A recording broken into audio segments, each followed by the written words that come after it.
What's going on YouTube, man? It's your boy LT, Mr. Nasty himself, back with another reaction, man. And I know I've been away, bro, and I know I sound sick, and that is the reason. I went on vacation, and now I'm back, but now I'm feeling sick.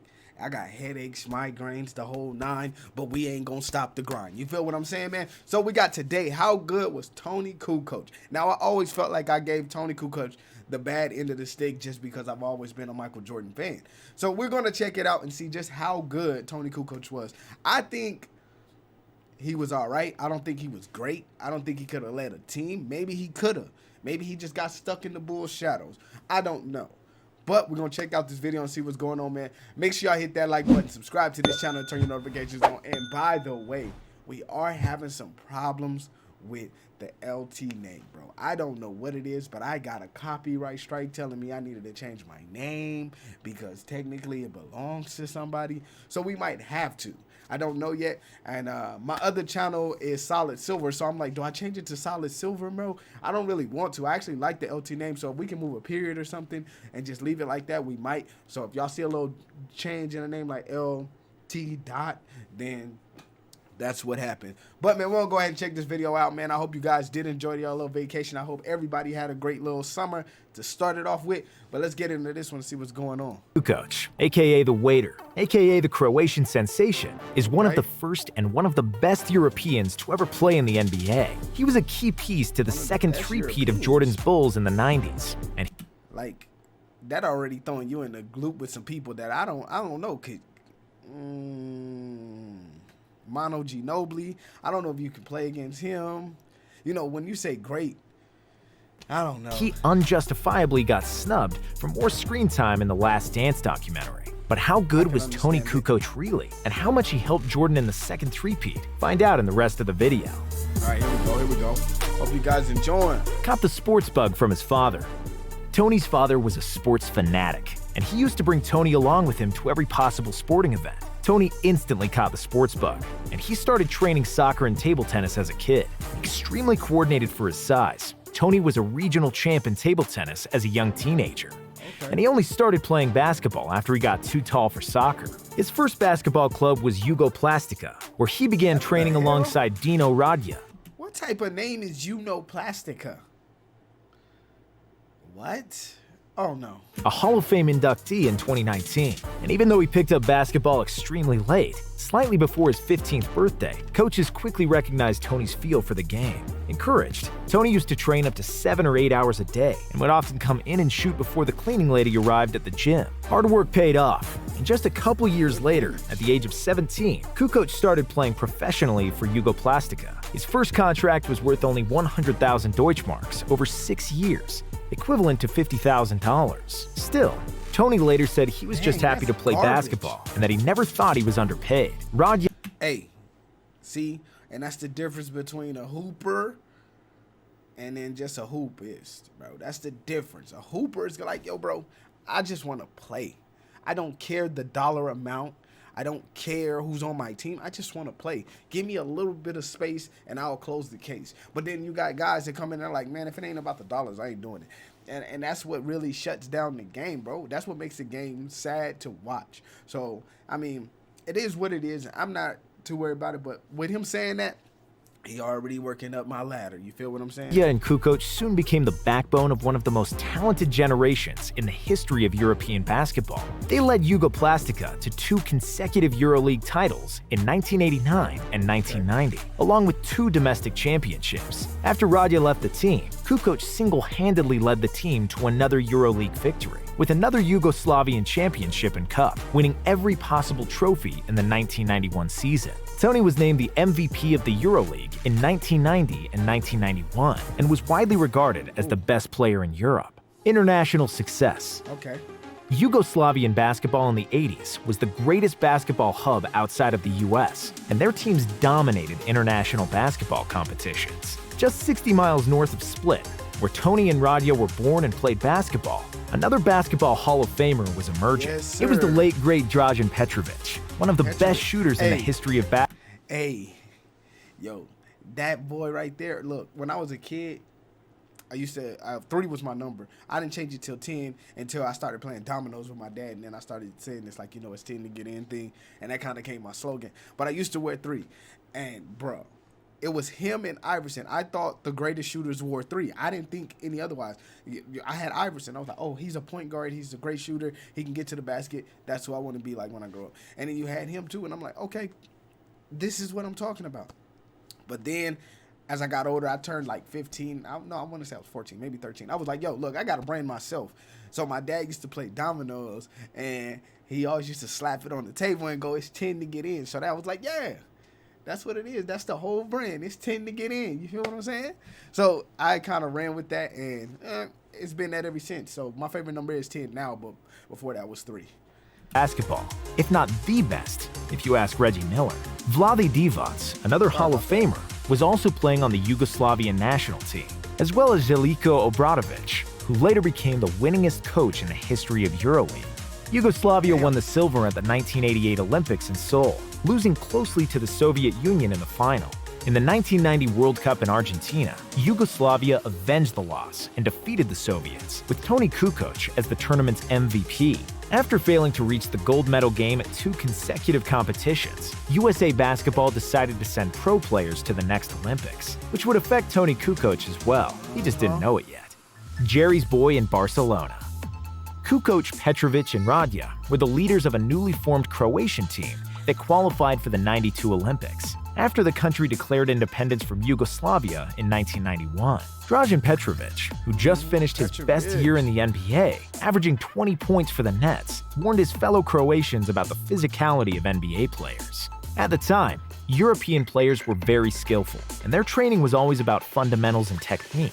However, they didn't do any weight training, and they simply couldn't compete with the NBA athletes. Toni KuKoc received a crash course at NBA defense because he was hounded by Scottie Pippen and Michael Jordan, who have been hearing about Toni KuKoc for more than a year from their hated GM, Jerry Krause. Jerry's boy got their full attention from the start and ended up scoring 4 points in the first game. In the finals, the Croatians and Toni KuKoc were much more prepared and even kept the game close in the first half. KuKoc finished with 16 points and 9 assists and showed that he could play with the best players in the world. Krause drafted KuKoc in 1990, but following Dražen Petrovic's advice, Toni opted to stay in Europe and signed with the Italian side Benetton, where he played for 2 years. But after winning a championship in Italy and another EuroLeague MVP in 1993, KuKoc had nothing left to prove in Europe, and it was time for him to make the leap to the NBA. Coming to America. Toni first came to the U.S. during the 1993 playoffs, when the Bulls played the Knicks in the conference finals. He visited the practice facility, where only one Bulls player was practicing. Michael Jordan was drenched in sweat, with his father watching from the sidelines, and Toni asked him, "Why are you practicing so hard so close to the game?" Jordan said that he wants to be sure in his jump shot when the game starts. Toni said that MJ's relationship with his dad reminded him about the relationship he had with his father. However, when James Jordan tragically passed away, Michael retired from basketball, and Toni didn't have a chance to play with him right away. But that also helped him and allowed him to have more minutes and touches in his first NBA year. And despite the fact Pippen hated Toni at the Olympics, KuKoc said that Scottie helped him tremendously when he transitioned to the NBA, and that he's... And that's the crazy fact of it all. Look, I know, it makes sense. Okay, so now people always put this on me, and that this is a perfect time for me to say something about it. Every time I bring up, the Bulls needed Mike to win, they go and say, oh, well, Pippen carried that team all the way by himself when Mike wasn't there. No, he had KuKoc. He also had what's the dude's name? Oh, it's right on the tip of my tongue. I can't think of his damn name right now. It's on the tip of my tongue. Yup, his team was stacked. It wasn't a perfect team. It wasn't an amazing team, but his team was stacked. If you looked at his team, he was basically, Scottie Pippen was LeBron, and the rest of the team was the Lakers, bro. His team is still good. They're just not as good as they need to be with with Mike. That's what all it is, man. One of his favorite teammates ever. The relationship wasn't derailed, even when KuKoc hit that game winner in the '94 playoffs against the Knicks, with Scottie sulking on the bench. In his first year as a Bull, KuKoc averaged 11 points and 3.4 assists in 24 minutes per game. It didn't take him too long to get used to NBA basketball, and in the second year, That he already 7 jumped to do look nice. 15.7 points, 5.4 rebounds, and 4.6 assists, displaying his great basketball IQ and all-around game. Sixth Man of the Year, and 3 NBA titles. The 1996 Chicago Bulls are often considered the best team of all time. Other than hungry and motivated Jordan, prime Scottie Pippen, and arguably the best rebounder of all time in Dennis Rodman, they also had Toni. KuKoc was so adaptive and basketball savvy that he would often play 3 different positions within one game. He could play the point forward position and distribute the ball, be the primary scorer when Michael was resting, and also play off the ball as a catch and shoot option. Scoring 13 points per game, on efficient 49% from the field and 40% from three, along with 4 rebounds and 3.4 assists, won him the Sixth Man of the Year award. The Bulls won their 4th title, and Toni was proving to be the pivotal part of the team. In the following years, he kept the same production, and with 13-4-4 splits, he was arguably the best third option in the NBA. He had some memorable games in the playoffs as well, especially in 1998 in the Eastern Conference Finals against Indiana, and in the finals against Utah, where he almost single-handedly closed Utah in the 5th game of the series. Toni scored 30 points on 11 of 13 shooting in Game 5, which the Bulls lost in the final moments, and would need Jordan's shot over Russell to win the championship in Game 6. Final years.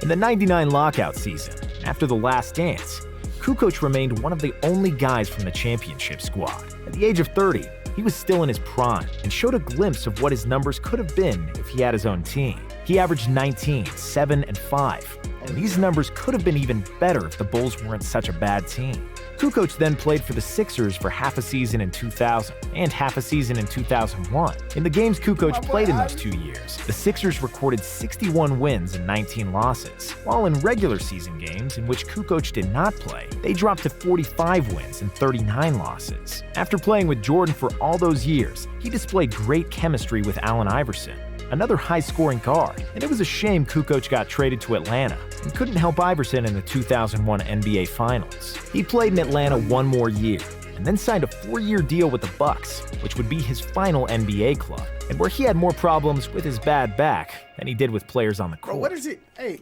what is it with white dudes in their back, bro? Why y'all keep getting bad backs, bro? Like, that's 2, that's 4. That's 4 that I know of with bad back, and that's including Peyton. Manny, if y'all didn't know what I was talking about. But yeah, come on, man. Rich legacy. In Europe, Toni won everything he could by the age of 23 and has probably the thickest EuroLeague resume ever. Pre-NBA KuKoc was a slender 6'10" small forward with fantastic ball control and soft touch, and he draws many comparisons to Kevin Durant. KD thought so too, and he rocked KuKoc's jersey in practice last year.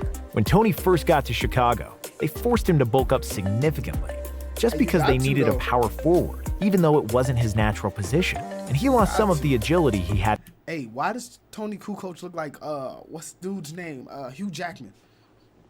Real talk, look at him. He look like Hugh. That's wild, bro. But that's what, and I was, while I paused it, it wasn't even that. I just saw the picture and just thought of that. But anyways, that's what happens in America. In Euro, bro, the league is totally different. It is about fundamentals and just getting nice, easy buckets. It's not about, I'm going to cut through the lane. If you are in my way, I am going to dunk in your... Like, it's not about that. But the NBA is about that. It was about that. Now it's about, how far can I shoot from and you can't shoot from? But, you know, it is what it is, man. In Europe. Can't be mad Still, at it. Toni adapted quickly and became one of the first stretch fours in the history of the NBA. If he didn't play alongside MJ, who would take the majority of the shots, KuKoc could have easily averaged 20 each season in his prime. However, he was always a pass-first guy that preferred to play team basketball, and he said he would always choose winning against great individual statistics. KuKoc, alongside Divac, Radja, Petrovic, Marcilionis, and Sabonis, was the pioneer of European basketball in the NBA, and paved the way for the Nowitzkis, Gasols, and Doncic's of the world. To answer the question from the title, Toni was a phenomenal basketball player, and he should have been in the Hall of Fame already. Today, he still lives in Chicago and works for the Bulls in an advisory role. He's also still friends with Michael Jordan, and the two play golf together from time to time. Toni called MJ after The Last Dance and told him that he's glad it's over, because he got more calls when it aired than in the previous 20 years. All right, man, that was a great video. Toni, I think I need to watch a highlight video, bro, because this did some justice, but I want to see if you can hoop, Toni. Like, that's what I want to see. I want to see if you can hoop. Your stats and everything, they nice and all. You know, I'm not saying I'm going to take them from you, but we got to see some highlights. I need to see how you drain that thing, how you move, how you motivate, how you shifty. What are you looking for? What are you seeing? That's how I analyze, and that's how I break it down, baby. So that's what we're going to do, man. But, man, if y'all guys did enjoy this video, man, make sure y'all smash that like button. Go ahead and smash on that subscribe while you're down there, and leave me a comment. Is Toni KuKoc one of the best European players to ever do it? Or if not, who is? Let me know in the comments. I'm going to go ahead and get up out of this one. LT is out. Peace. Oh.